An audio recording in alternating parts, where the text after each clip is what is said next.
This video will cover what creatine is, foods high in creatine, how it works in your body, how much creatine to take, what creatine loading is, as well as its many benefits. This will be the only straightforward video you need to know covering all things creatine. Stay tuned as we will cover key updates on creatine such as how much you really need to take and why loading matters. Creatine is made up of 3 amino acids. It is mostly found in your muscles, but also can be found in your brain. Creatine naturally is made in the body and supplies energy by creating ATP. ATP, also known as adenosine triphosphate, is an energy-carrying molecule in cells. It provides readily available energy for various cellular processes. The body stores phosphocreatine in your muscles where it can then be used for energy. Creatine helps your body produce a high level of energy when strength training or in other high-intensity activities. Creatine has been known to help with quick burst energy and strength increases. But how do you get creatine in your diet through food? High amounts of creatine can be found in red meat and seafood. Some examples would be things like beef, pork, or lamb. Fish examples would be herring, salmon, or tuna. Also, poultry like chicken and turkey have creatine, however concentration is not as high as your red meats and seafood options. However, all of these are still far lower than what you would get from a creatine supplement. In your body, the liver, kidney, and pancreas make about 1 gram of creatine per day naturally. To get more creatine and to see muscle benefits, most people would need a supplement. Creatine can be used as a supplement orally to improve athletic performance and add muscle.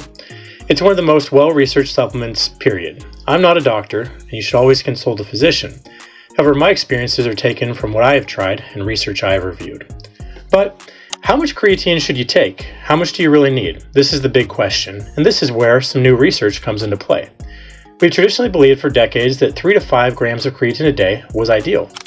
However, the updated new research has been promising and showing increased benefits when taking even more, to the tune of 6 to 10 grams a day. One study showed a significant increase in lower body strength in trained individuals when taking more creatine. In addition, another new study showed having more than 5 grams of creatine when combined with aerobic and resistance training led to a significant reduction in body fat percentage. This is the most promising update we have seen in quite some time in creatine research. It comes in at double what the previous recommended amount was.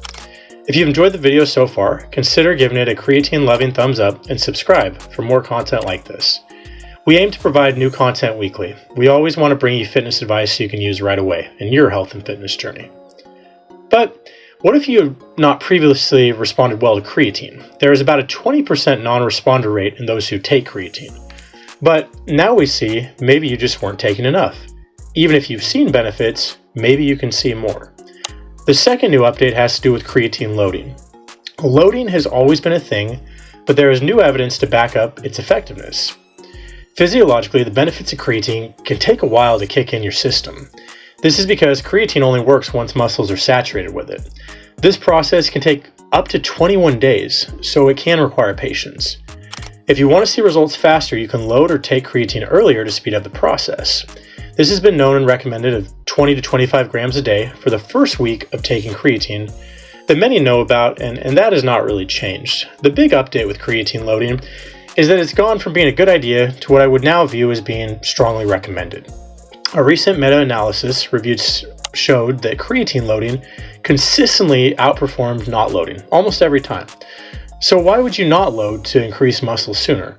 The article is included in the description below. This was seen in different age groups and genders across the board.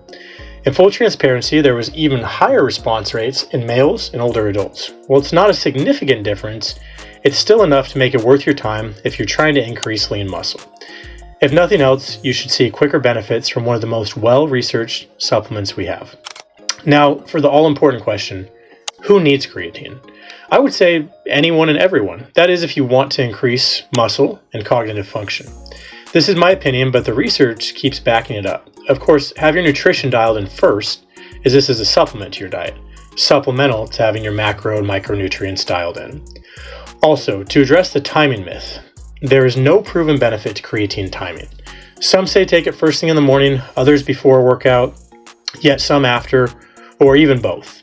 There's nothing that conclusively shows consistent benefit to a set time. It is really personal preference. As is the case with overall grams of protein in a day, the goal is to keep creatine saturation high all day and available in your body. In addition, there's no need to cycle creatine. You can stay on it consistently. Creatine is by no means a steroid and is one of the safest supplements you can use. While some report bloating or stomach discomfort, you can always back off the dosage or consult a medical professional as needed. With all that being said, how should you take creatine? I believe that powder or pill are both fine. There are different forms of creatine, but creatine monohydrate specifically is the most well-researched and is what the general recommendation is for most people. It's the most bang for your buck and very effective. Personally, I have a sensitive stomach, so I like taking creatine HCl tablets. It's easy to remember with my daily vitamins. If you use the powder form, it's easy to mix in liquids. Creatine can go well with anything warm or acidic as it helps mix it better so it won't taste grainy. Think orange juice or coffee. It just dissolves better, but you can really mix it in anything that works for you, such as a smoothie. Now, what are the biggest benefits of creatine? Creatine is heavily researched, and time again, it shows there is significant increase in muscle when combined with strength training. Most people who take creatine either put on muscle or are able to keep lean muscle. In addition, your actual output when working out, such as power and strength, may increase. You will perform better overall when engaging in high-intensity exercise. Another benefit could be avoiding the injury bug. Studies continue to show that athletes who use creatine have less muscle tightness and fewer injuries reported to their sport, such as muscle strains compared to those who don't take creatine. Looking past the muscular benefits, creatine has some positive outcomes on your brain, especially in older adults. It's been shown to help with short-term memory, reasoning, and neuroprotection. It's also been shown to help with cognitive tasks such as performance under stress. It can improve memory and intelligence. As we age, it can help to counter age-related declines. Further, research has stated and started to look into an effect on neurodegenerative disease like Parkinson's, with mixed results, nothing conclusive yet, but hopefully we find out more soon. Creatine is one of the most well-researched and safe supplements there is. These updates just add to what we already know. Creatine is effective for muscle growth and cognitive abilities.